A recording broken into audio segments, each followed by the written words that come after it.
Hello everyone, welcome back to another 3 Minutes at 3. Today's topic is Refunds Hurt. That they do.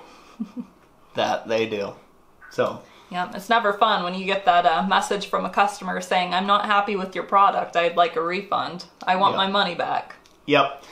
So beyond the whole emotional bunny trail that you can go down, right? You can go down a whole emotional bunny trail on this, I think, and we've talked about that in the past. You really need to take time and assess the situation when you're having a refund situation. Right. Try to find out more information. You know, if they're unhappy with it, find out if there's a particular reason. You know, in some cases, the item could be repaired or refinished. An example of one of our bowls, the customer wasn't happy with the finish, and we were able to refinish it and did not have to refund money in that case. Yeah. Oh, and then, the other thing is you also need to prepare properly for refunds. So that means all that great, glorious money, it's making it rain, right? It's just, it's all coming in. You need to set a buffer back. Yes. Because a refund cannot end up tanking your bank account. If it's doing that, you are doing your finances incorrectly, and that's going to end up biting you big time.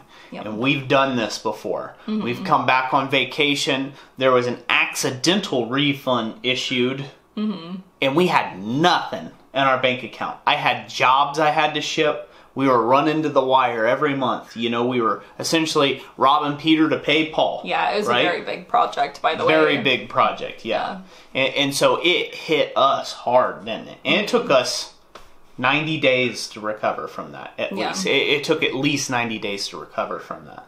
So, learn from our mistakes when it comes to that. And always make sure that you have a buffer in place. Yep. That buffer can be as simple as putting a hold, your own hold, on it in your account, saying I'm not touching those funds for at least 30 days or whatever you've dictated is an acceptable term for a refund. Right, or verifying with the customer that they received the product and they're happy with it. Yeah, and that could be huge. And then it's a releasing of those funds, and then you can use those funds.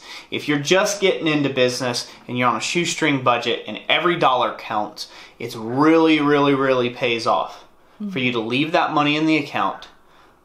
Get that feedback from your customer. Make sure they're happy with the item and the full transaction, and then you can use that money. Otherwise, what you might find is it might end up digging into your savings, or you might have to go to the hawk shop and hawk something so you can reimburse your customer. Yeah, and the bank fees. And the bank fees, So that's going to be it for this 3 Minutes at 3. We really hope you enjoyed it. Thank you for joining us. And like we always say, God bless you. And we'll catch you on the next one.